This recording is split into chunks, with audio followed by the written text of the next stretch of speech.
The sun burned hard over Camp Pendleton, making the air above the range shimmer like water. Brass shells glinted in the dust, and the sharp rhythm of gunfire rolled across the hills. A row of young Marines waited at their benches, laughing and trading jokes as an older woman unpacked her rifle at the far end of the line. Her gear looked worn, scope scratched, stock faded, a strip of tape holding one edge in place. It didn't belong among the polished rifles and brand-new optics gleaming beside her. One Marine elbowed another and grinned. "You sure you're not lost, ma'am? This isn't the museum." The laughter rippled through the row. She didn't respond.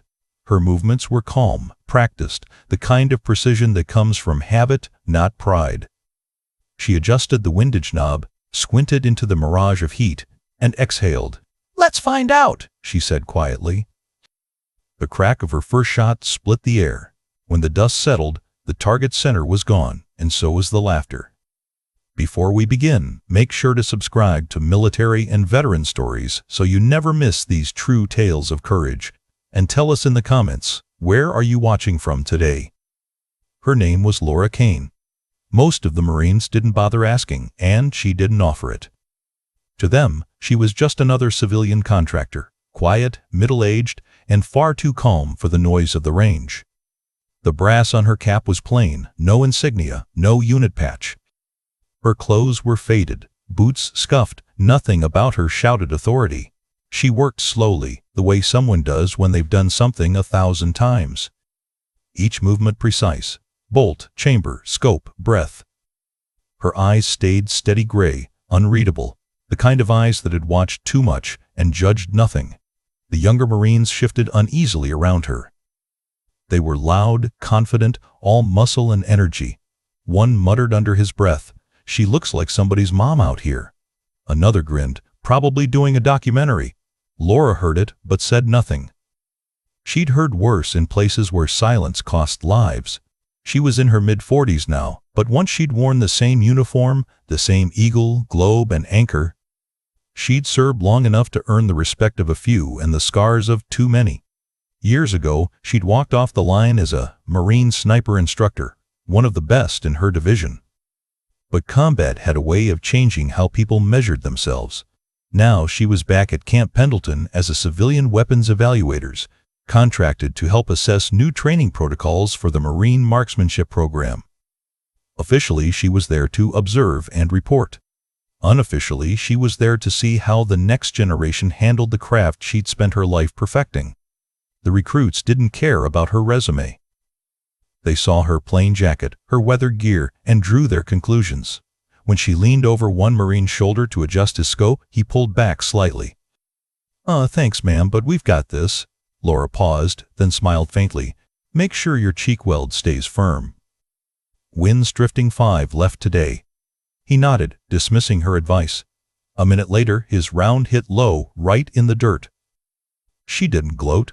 She just returned to her bench, quietly cleaning the same old rifle she'd carried longer than some of these Marines had been alive.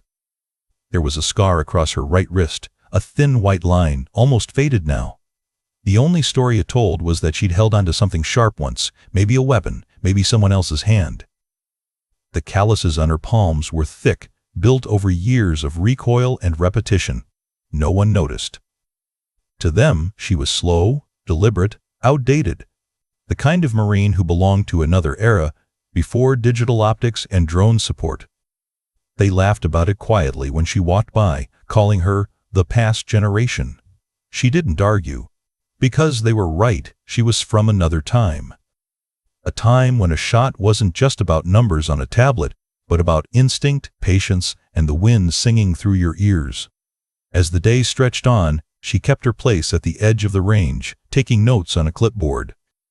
She marked things others didn't see, how one Marine flinched right after squeezing the trigger, how another's stance leaned too heavy on his back foot. She saw every detail, the way a teacher sees old mistakes repeated by new hands. Someone asked if she'd ever fired in combat. She only replied, once or twice.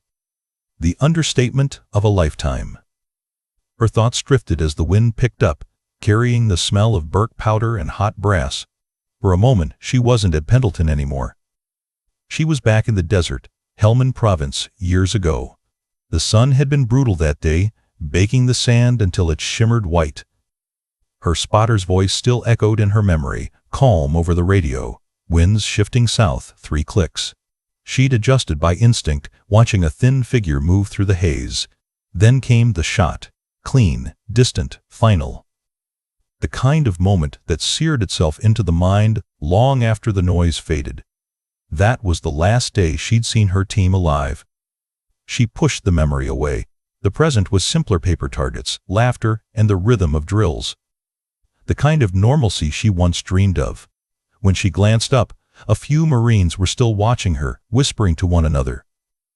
She met their eyes and gave a polite nod, nothing more. They looked away quickly, almost guilty without knowing why. There was something about her presence that didn't match her appearance.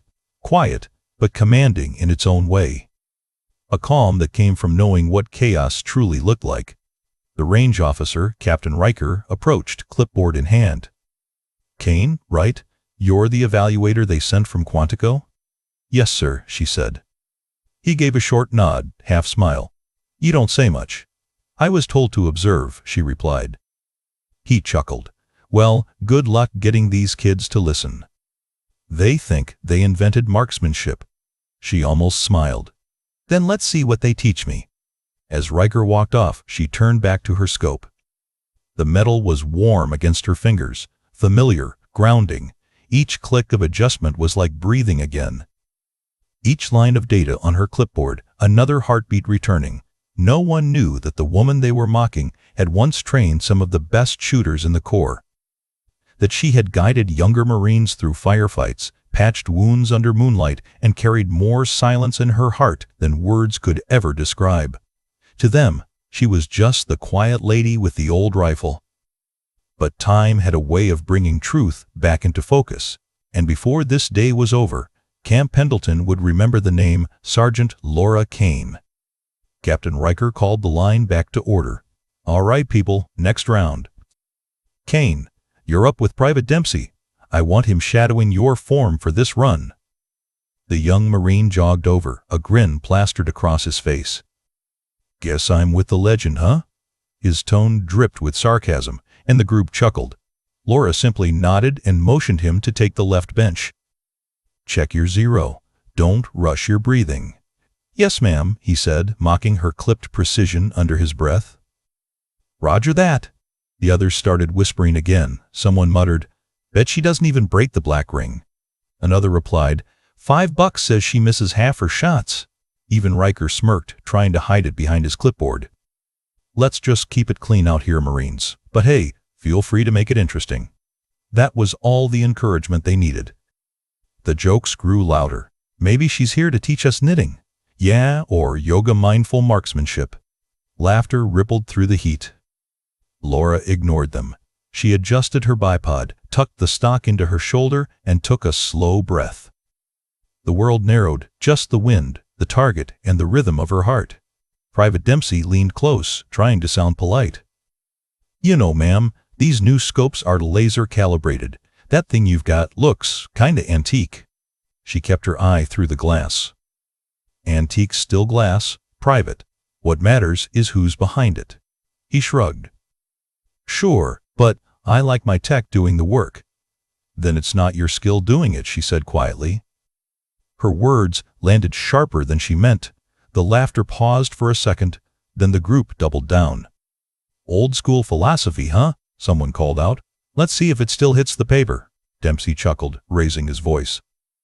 "Okay, ma'am, tell you what, you hit 5 bullseyes out of 5. I'll buy lunch for the whole line. You miss one, you pack it up and call it a day." The others whistled and cheered. Even Riker raised an eyebrow. "You don't have to take that, Kane. You're just observing today." Laura looked at Dempsey, calm as ever. 5 it is. She slid into position, feet firm. Elbows braced. Slow inhale. The world fell silent. First shot, clean crack. The spotter called it out. 10 ring. Second shot, another perfect impact, just brushing the last. Murmurs started along the line. "Lucky," someone said. "She's slow as hell, man." Wind's shifting, she'll lose 0. Third shot, wind changed direction, kicking a dust swirl across the berm. She didn't move her head, didn't even blink. Just waited, one heartbeat longer than the others would have dared, and squeezed. Bullseye. Now, there was real silence. Even Riker stopped pretending to write. Fourth shot steady, low exhale. Hit. Fifth, she adjusted half a hair to the left, anticipating the breeze, and sent it clean through the center hole. When she lifted her head, 5 brass casings lay perfectly aligned beside her mat. The same corporal who joked about her being lost was suddenly quiet. Someone broke the silence. "How's she doing that?" Another leaned in to Dempsey. "That old optic shouldn't even track that clean." Laura stood, calm as ever, and handed the rifle to Dempsey. "Your turn." He hesitated, staring through her scope. The image was razor sharp. Not even the new digital models held that kind of clarity. He fired one round and missed wide. Laura crouched beside him, her tone patient. "Don't force it. Let the rifle breathe with you. Feel the wind before you fight it." He followed her advice. The next round landed near the center. He looked at her differently after that. But not everyone did. One sergeant, built like a tank, muttered, "She's just lucky." Probably pre-sighted those targets. The tension thickened. Someone laughed nervously to break it. Riker clapped his hands. "All right, that's enough for one heat. Reset the targets." As the line moved downrange, a private brushed against Laura's bench a little too casually. Her rifle stand tipped, clattering to the ground. "Oops," he said with a smirk. "Didn't see that there." A few others snickered. Laura bent down, lifted the stand, and checked the legs. The front clamp was slightly twisted. She straightened it without a word, realigned the screws, and reset the bipod. Her silence made them uncomfortable. She didn't yell, didn't complain, didn't even look at the one who'd done it. When she finally spoke, it was quiet enough for only those nearby to hear. "Takes more strength to stay steady than to act tough." No one responded. The range fell quiet again, broken only by the distant echo of gunfire from another field. Laura brushed a streak of dust from her sleeve and glanced at the flags above the berm. The wind had shifted north again. She made a note on her clipboard and looked up at Riker. "Permission to demonstrate variable windfire, sir?" He frowned. "That's outside today's qual pattern. It might be worth seeing." The younger Marines groaned. "Come on, she's showing off now." Riker hesitated, then waved a hand. "Fine, you get one set." Laura reloaded and adjusted the dial on her scope. Her breathing slowed until it felt like time itself bent with it. She fired 10 rounds, each one landing tighter than the last, compensating perfectly for the shifting gusts. No sensors, no calculators, just instinct and skill. Riker's voice broke the silence. "Who taught you that technique?" She looked up. "A Marine," Dempsey whispered under his breath. "That's not in any manual I've read." For the first time, she smiled faintly. Then someone forgot to write it down. By the time the drill ended, the laughter had faded completely. The same Marines who joked earlier now stood quietly, watching her pack up her gear. But tension lingered. Pride stung deeper than shame, and not everyone liked what they saw. As she lifted her rifle case, someone muttered, "Bet she doctored that scope. No way it's factory stock." Another added, "Yeah, probably using an old military issue mod." "That's cheating." Laura stopped mid-motion. Her gaze drifted over the group, steady, emotionless. "Cheating?" she repeated softly. "You think a rifle cares who pulls the trigger?" No one answered. She set the case down again, unclipped the scope, and placed it on the bench for all to see. The casing was scratched, one side still showing faint marks where a bullet had grazed it long ago. "This scope's been through more storms than you've had birthdays," she said. "You don't need fancy gear to hit your mark. You need focus." Riker looked at her differently now, curious, not amused, but the others still couldn't let it go. Whispering followed her as she packed up. Someone made a low joke about retired glory days. She heard it. Everyone did, but she didn't react. Instead, she glanced toward the distant ridge where the flags shifted again under the coastal wind. Her eyes narrowed slightly, reading the air like it was a familiar language. "5 bullseyes, huh?" Dempsey finally said, breaking the awkward silence. "Guess I owe the range lunch." A ripple of laughter followed, not mocking this time, just nervous. Laura nodded once. "You'll do fine, Private. Just remember, the target's never the enemy. The wind is." Then she lifted her gear and started toward the observation post. Behind her, the same Marines who mocked her now watched in quiet confusion. They didn't know what to make of her. She wasn't proud, wasn't smug, wasn't defensive. She was something else entirely, something solid. The kind of strength that didn't need to prove itself, the kind that made others question what they'd just witnessed. What would you have done if you were her? As the range quieted for a reset, Laura sat at the far end of the line, cleaning the barrel of her rifle with the same deliberate calm that had carried her all morning. The laughter had faded, replaced by a strange, uneasy respect none of the younger Marines wanted to admit they felt. A staff sergeant passing behind her slowed his step. The afternoon wind caught her sleeve just enough to lift it a few inches, revealing a faded black tattoo barely visible but unmistakable to anyone who'd been around long enough to know. A skull framed by crosshairs. Beneath it, the number SO317. He froze. That number wasn't random. He'd served with snipers before. That Moss code was burned into his mind. But this woman, she was a contractor, not an active Marine. The ink looked old, scarred at the edges, like it had been burned into memory as much as skin. He kept walking, not saying a word, but his brow stayed furrowed. Nearby, a lance corporal rummaged through her gear bag to reset the benches and stopped when something caught the light. A small, round coin clipped to the zipper. He leaned closer. It was a challenge coins, worn smooth around the edges. On one side, a sealed trident. On the other, the Marine emblem. He frowned, confused. "Why would she have both?" he murmured to his buddy. "That's not regulation." The other shrugged. "Probably a gift shop thing." But his voice lacked conviction.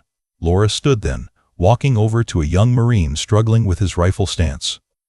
His elbows were too high, weight too far back. She didn't say much, just crouched beside him, placing a hand near his shoulder. "You're fighting the recoil," she said softly. "Don't. You meet it halfway. Control comes from balance, not force." He tried again, adjusting his posture. The shot hit closer to center. He blinked. "Who taught you that?" She looked at him, a faint smile tugging at the edge of her lips. "Experience." Her tone didn't invite more questions. But those nearby heard the exchange. The word echoed heavier than it should have. Experience. Later that hour, the staff sergeant approached Riker at the control post, his voice low. "Sir, that contractor, you see her arm?" Riker shook his head. "No. Why? She's got an 0317 tattoo." Riker chuckled. "Plenty of Marines get those after sniper school."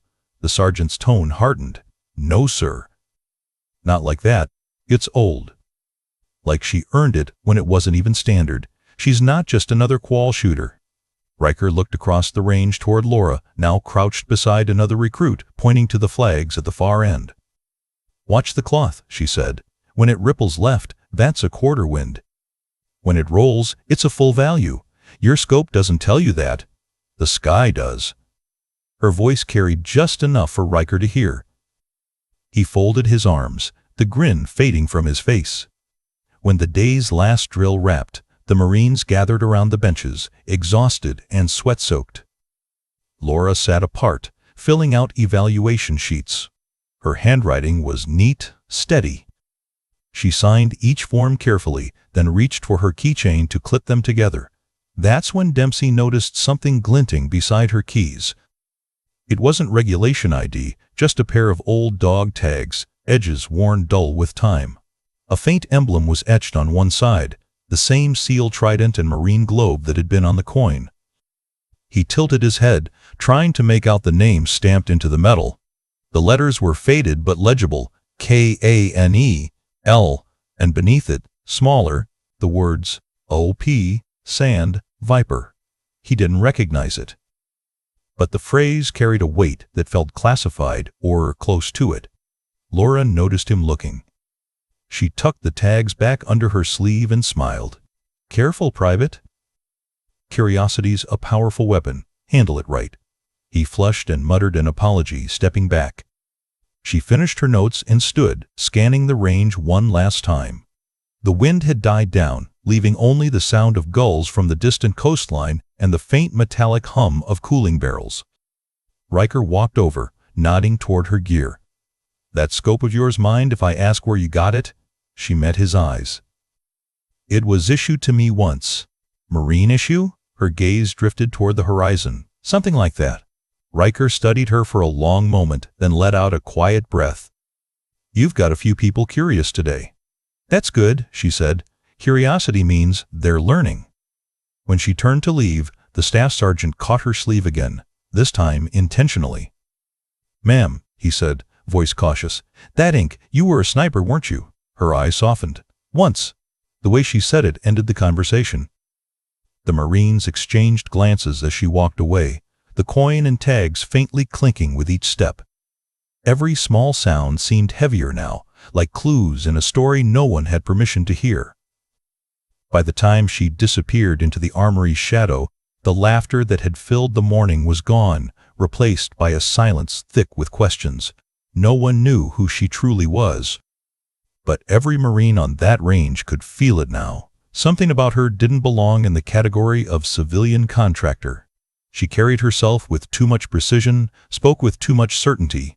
Whatever history she had, it wasn't written on paper. It was buried in the wind, in the scars on her wrist, and in that old emblem that seemed to follow her everywhere. The clues were all there. But no one had yet put them together. Not yet. The afternoon sun hung low over Camp Pendleton, spilling golden light across the range. The Marines were on their last drill of the day, a timed qualification run designed to test speed under pressure. Dust swirled with every movement, brass shells scattered like raindrops across the ground, and voices barked commands over the wind. Captain Riker stood by the timer, clipboard in hand. "All right, listen up. 3-minute rotation, full sequence. You jam, you clear. You hesitate, you're done. Let's see if anyone here can beat record time." Private Dempsey took his position first, sweat glinting under his helmet strap. His hands trembled slightly on the rifle. Adrenaline, nerves, and the sting of wanting to impress after being humbled earlier. "On my mark," Riker called. 3, 2, 1, fire." The line erupted with gunfire. Targets shredded under the first volley, and the air filled with cordite and grit. Dempsey's first few rounds hit clean, but halfway through the run his weapon jammed. The metallic click, followed by silence, cut sharper than any shot. He tried to clear it. Pulling, tapping, smacking the receiver, nothing. The bolt refused to move. Sweat rolled down his neck as the other shooters kept firing. The clock kept running. Come on, move," he hissed, hitting the rifle again. A few Marines nearby snickered. "Kids cooked it already." Riker started walking over, irritation in his step. "Clear your weapon, Private, and step back. You're done for this round." Dempsey's shoulders slumped. He lowered the rifle, face flushed with embarrassment. Before Riker could reach him, a calm voice cut through the noise. "May I?" Laura stepped forward, her tone light but steady. She took the rifle from Dempsey's hands, examined it briefly, then reached into her bag. Someone muttered, "What's she gonna do, say a prayer over it?" She didn't answer. Instead, she pulled a piece of black cloth from her pocket and tied it around her eyes. The laughter stopped instantly. "What's she blindfolded?" one Marine whispered. Laura's hands moved fast, fluid, methodical. Click, twist, slide, pull. The weapon broke down in her hands like a puzzle she'd solved 1,000 times before. The jammed casing popped free, clinking softly against the bench. Less than 30 seconds had passed. She reassembled the rifle, pulled back the bolt, and chambered around. Her voice barely carried over the wind. "Weapons clear." She pulled the cloth off her eyes and handed the rifle back to Dempsey. But Riker stepped forward, hand raised. "Hold up." His tone had shifted. "Kane, let's see your technique then. You cleared it. Show us if it fires." She nodded once. Dropping to the prone position, she nestled the rifle against her shoulder, exhaled, and squeezed. Crack. The first round hit dead center. 10 ring, the spotter called, disbelief lacing his voice. She fired again. Another perfect hit. Third round, same result. 3 shots. 3 centers. Not a millimeter of drift. The line was dead silent now. Even Riker, clipboard forgotten, stood frozen. A gust of wind swept across the field, rattling the target frames. A few Marines shifted nervously, waiting for her to pause, maybe adjust the scope. She didn't. Instead, she tilted her head slightly, feeling the air brush across her cheek. She adjusted her hold. Not the rifle, just her posture. Then she fired 3 more rounds. Each one struck dead center, perfectly compensating for the wind. No tools. No tech. No guesswork. Pure instinct. Someone whispered, "How's that even possible?" Another muttered, "That's not luck. That's training." Phones came out quietly. A few Marines recorded from the benches, trying to capture the impossible precision of her shooting. "She's reading the wind by feel," the staff sergeant murmured, half in awe. That's sniper-level work." A corporal leaned toward him. "You think she's—" "Don't even finish that sentence," the sergeant said, still staring. Laura stood, brushing the dust from her knees. Her expression was calm as always, but there was a hint of something beneath it. Not pride, not smugness, just quiet remembrance. She set the rifle down on the table and turned toward Riker. "Satisfied, sir?" He blinked, caught off guard. More than satisfied. The Marines were still whispering among themselves. "Who is she? She said she was an evaluator, right? No evaluator shoots like that." Then a new sound broke through the air, the low growl of an engine approaching. Heads turned as a dark SUV rolled up the dusty road toward the range. The vehicle slowed beside the command tent, and a handful of men stepped out. Their uniforms weren't standard Marine issue. The patches on their shoulders were subdued, darker, marked with gold tridents and eagles. "SEALs," someone whispered. Captain Riker straightened his posture immediately. "Didn't expect you gentlemen today." The lead man, tall with sun-creased skin and a silver streak through his hair, removed his sunglasses. "Joint demo from Coronado. Command said we'd catch the last rotation." His voice carried authority.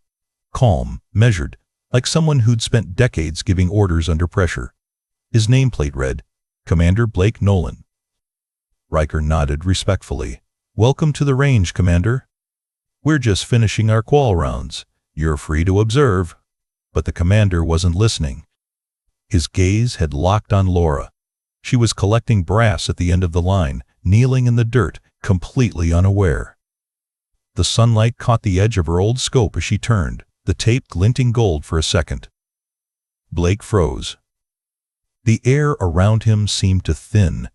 He took a step forward, squinting, as if making sure his eyes weren't lying.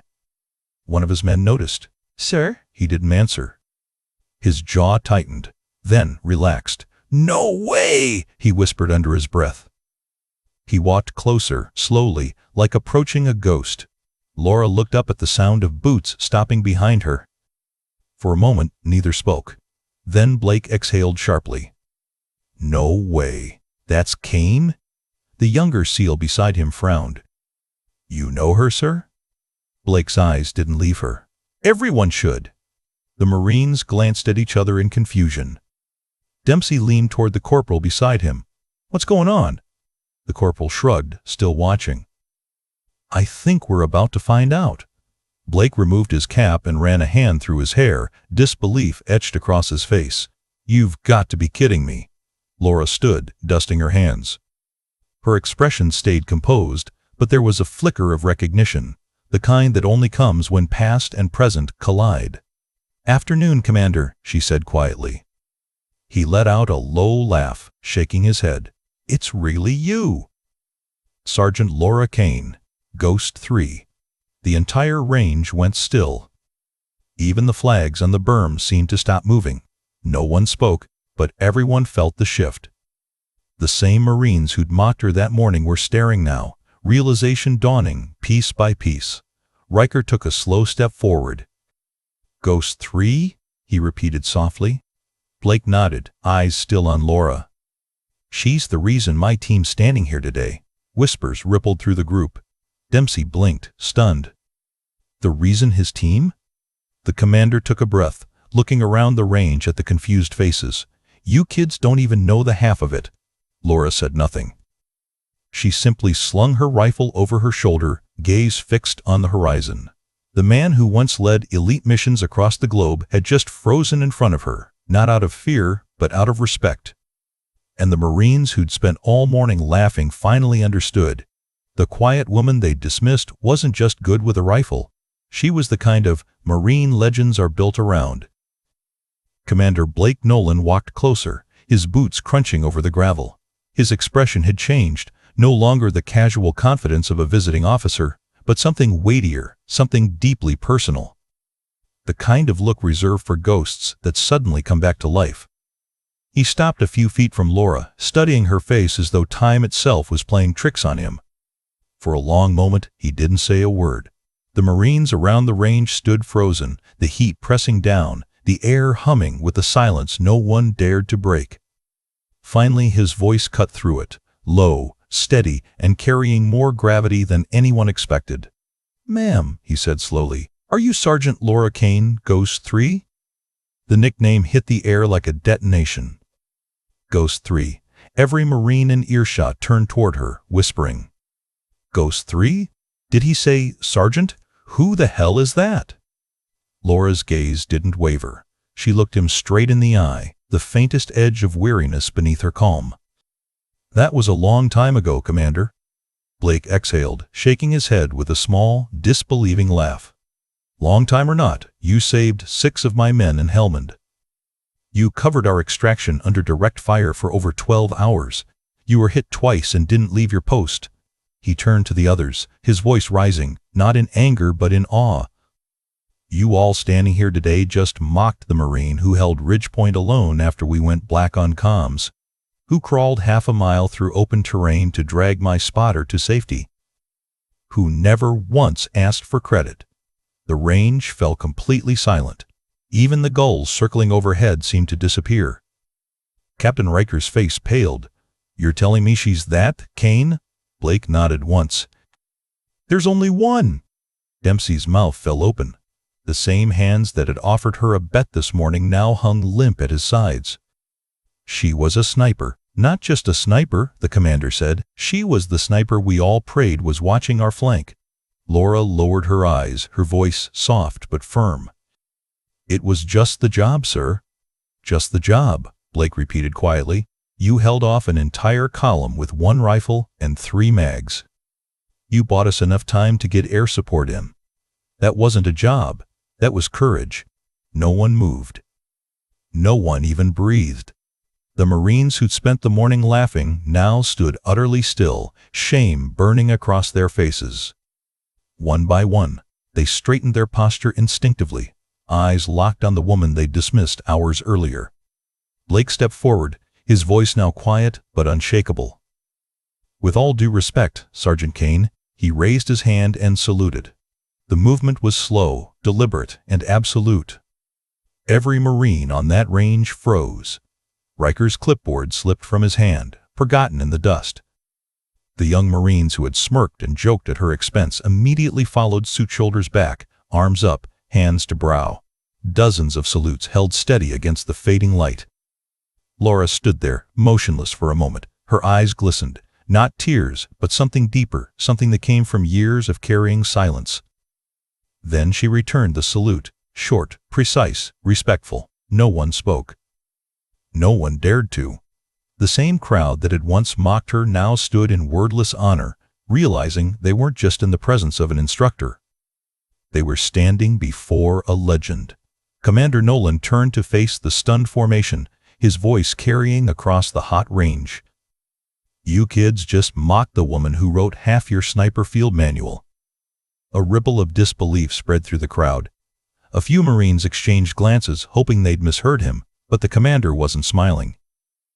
He gestured toward Laura's rifle, resting quietly on its mat. "That model you laughed at?" She used one just like it in Helmand, Operation Sandviper. You've probably read the after-action reports and training. Joint Task Force Ridgepoint 12-hour holdout. She was the one on that ridge. The words hit like a shockwave. Captain Riker blinked. You're saying she was the shooter who? Yes, Nolan cut in. The one who covered a SEAL extraction with one rifle, no backup, and 3 magazines. The one who called in artillery coordinates while bleeding out. We called her Ghost 3 because the enemy never found her position. Half the time, we didn't either. Gasps broke out across the firing line. Boots shifted, heads dropped. Laura stayed still. Her expression didn't change. The same quiet poise she'd carried all day remained, even now under the weight of their realization. Riker swallowed hard, guilt flickering across his face. Sergeant Kane, I had no idea. You weren't supposed to, she said softly.